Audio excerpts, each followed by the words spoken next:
Alright, we're back here and I'm going to show you guys a little something I've come across. It comes to do with the players, and apparently there's some confusion on how these work, because I recently got one and I've seen a couple on eBay where they say that it plays in the off position and then the unit never turns off.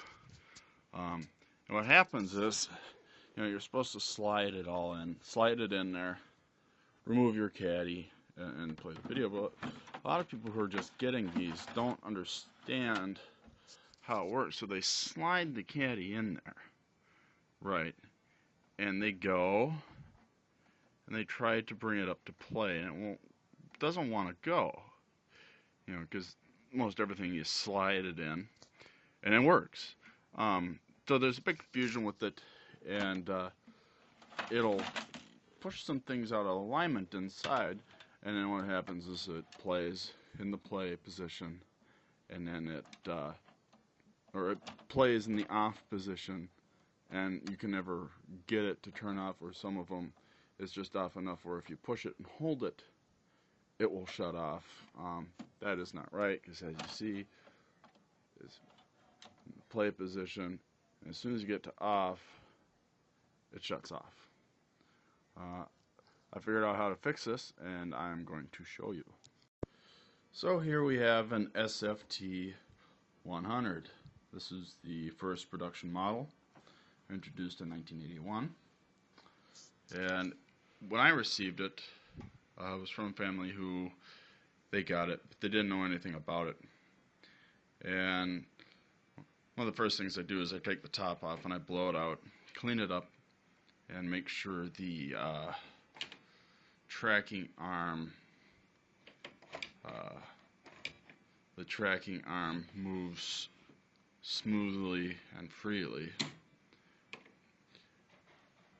And I did that, and I couldn't get it to play because I just put it in the play position, which is right there, and wouldn't play. But when I went to shut it off with the disc in it, I pushed it up, and it started playing. What happened was somebody had shoved a disc in and tried to shove it into the play position, and I began the process of trying to figure out how to fix that. And what I think happens is when you try to force it,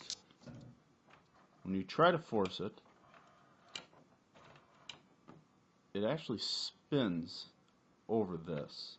I think that's what happens. I'm not sure, because every aspect of it is out of alignment about the same amount. And I tried disconnecting that and seeing what the hell was wrong with it, and trying to pull this off. It does not come off. At least at least I was not able to get it to come off. So when you look under here, you need a light. You'll see there's that right there, that clip with the bolt on it, and then there are these little guys here, which I'll show you over here because there's a pair just like it right there, and those actually, when you move it, they move the lever. Try to shine the light and show you at the same time here. When you move the lever, those spin, and they push on the switches. I'm not quite sure what these two switches do up there, but down here, one is to turn the motor on. The motor actually spins the disc, and the other one actually shuts the unit off. I'm pretty sure these over here, one is to move the stylus arm, maybe the other one is for the processors or something to that nature. I'm not quite sure. So what I did was, that one was pretty easy right there. I just loosened it up, put it in the play position, and through some finagling realigned it and got it where it should be. It was pretty easy because the the tray that the disc sits on, the turntable, only moves so far, so you're not in danger of putting it up too high.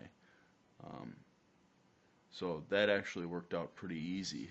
The one that was tricky were these, and the hardest part was finding an Allen wrench small enough.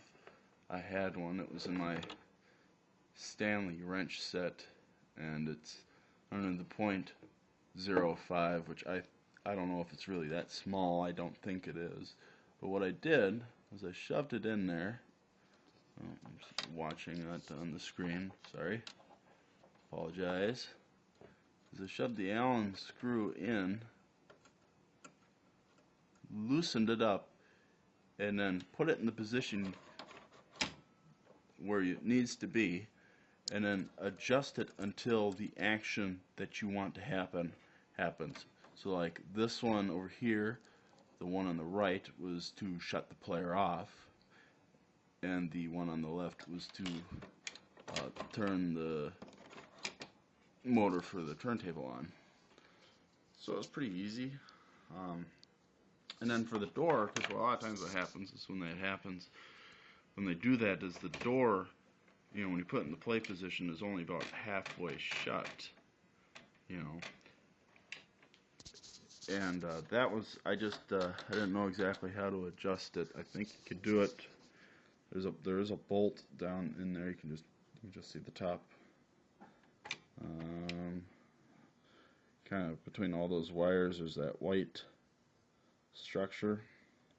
There's a bolt on top of that, and you can actually get that and adjust it that way, or do what I did, and which was basically the opposite of what happened. I took a screwdriver and I shoved it in here, and I tried to move it down, and it popped, and that's right where it should be. And now the player functions and all its correct places. We'll plug it in.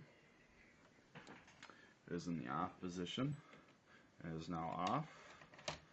Bring her down to the load position.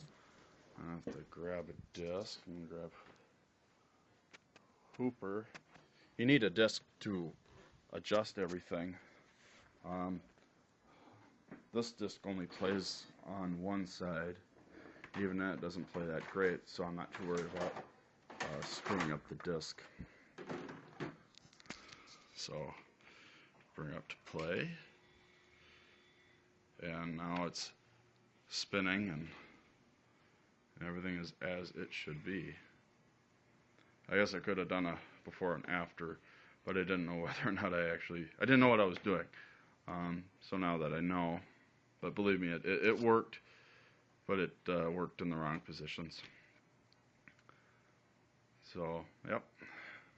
And this player I got from a family. They got it from a woman who didn't know. They were told it worked, but they didn't know if it really did until I had an ad on Craigslist, and they're like, "Oh, well, we got one. We don't know if it works." And I'm like, "All right." So I bought this in their movies, and they said they fired it up, and it actually did work.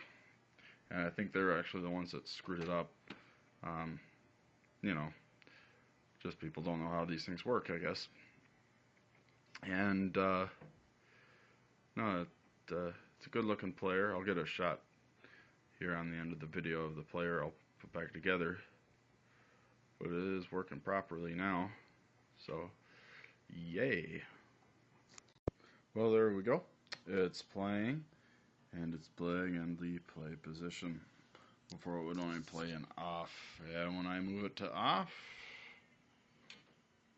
the player shuts off. So there we go. All fixed, all better. I really like the older players. They're pretty cool. They got Nipper on them. Nipper's the little logo there, so that's pretty cool. If you watch this video, you probably watched my other video. And I encourage you to check out CEDmagic.com. It's a real cool website. The guy on there is obviously nuts about these things. He's got a lot of videos, and you know, it's cool to see there's actually a community of people out there who are interested in these players. Because a lot of people my age, I'm 27, have no clue this technology exists. I watched it a lot when I was a kid. Used to watch Stripes and Star Trek and Star Wars on video disc all the time when I was a kid. So, you know, they're real interested in the technology. It's kind of funny how it the player actually makes a lot of noise and shakes. All my players do that. So yeah, I was happy to get this one because the player works in perfect shape and the bottom is in really good condition. This is actually kind of two players put together because I took the top off of one that I bought on eBay, and when I got it, the bottom of it was all broken. It was broken on these vents down here. And then this one, like I said before, I got from a family who didn't know really what it was, but I'm guessing they had the discs stacked on top because the top of it was bowed real bad, and I think the arm was actually scraping on it. So I swapped the tops and pulled the cover off the stylus because the one that came with this one was all chewed up here. I think somebody didn't know how to open it, and it's just a button on the back that you can pop and pull off. And oh look, there she is, she's playing. So yeah, it's pretty cool. I dig it. I hope you dig it, because you know,